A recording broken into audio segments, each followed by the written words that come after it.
নমস্কার, আমার নাম জ্যোতির্ময়। আমার পরিবারে আপনাদের সবাইকে স্বাগত জানাই।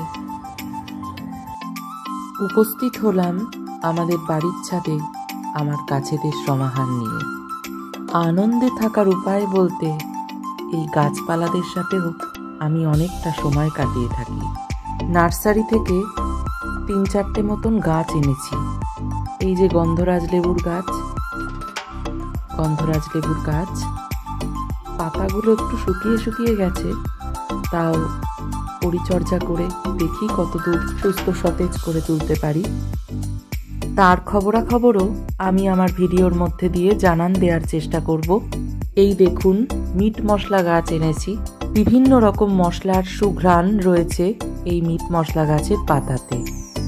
আমরাও রান্নায় এই মিট মশলার পাতা ব্যবহার করে দেখেছি এবং খুবই সুঘ্রাণ, বেশ সুন্দর লাগে রান্নাতে দিলে। আমার কাছে বড় মাটির টব ছিল না, তাই আপাতত আমি কলকাতা পাতিলেবু এই গাছটা মাটির হাঁড়িতেই রোপণ করেছি। কিভাবে রোপণ করেছি তার পদ্ধতি দেখুন। এখানে আমি গোবর নিয়েছি, গোবরের সাথে কিছুটা মাটি নিয়ে নিয়েছি। অনেকে বলেন গোবর ডিরেক্ট ব্যবহার করবে না, গাছে ব্যবহার করলে গাছের পক্ষে হয়তো অতটাও লাভ কিছু হয় না, সারের কাজ করে না। কিন্তু গোবরটা যদি একটু পচিয়ে দেওয়া যায় সেক্ষেত্রে গাছের ভালো সার হয়। সেই গোবর সার, যাকে আমরা অনেকে কাউডাং কম্পোস্ট বলেও চিনি। এটা ঠিক যে গোবর সরাসরি গাছে সার হিসেবে না প্রয়োগ করাটাই ভালো। একটু পচিয়ে নিয়ে বেশ কিছুদিন 1-2 মাস মতন রেখে তারপরে গাছের পক্ষে সার হিসেবে ব্যবহার করা বেশি ভালো। আমি এখানে কি করছি দেখেন, গোবরের সঙ্গে এখানে কিছুটা কাঠের গুঁড়ি ব্যবহার করছি। এই কাঠের গুঁড়ি, গোবর এবং পচা পাতা, যে শুকনো পাতা থাকে গাছের, সেই শুকনো পাতা একত্রে মিশিয়ে রাখছি। মিশিয়ে আমি কিছুদিনের জন্য রোদ্রের মধ্যে শুকোতে দিচ্ছি। এই সারটা আমি 1 মাসে তৈরি করব। এর মধ্যে চাইলে যে সবজি তরিতরকারি কাটা হয় বাড়িতে রান্নার জন্য, তার খোসা আপনারা ব্যবহার করতে পারেন।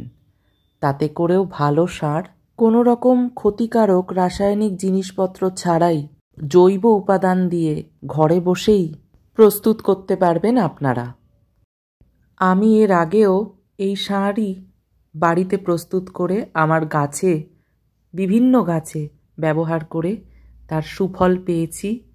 তার জন্য প্রত্যেকবারই আমি যখন গাছ লাগাই তখন মাঝে মধ্যে জৈব উপাদান দিয়ে এই সারগুলো প্রস্তুত করে আমার গাছের অনেক সুফল পাই।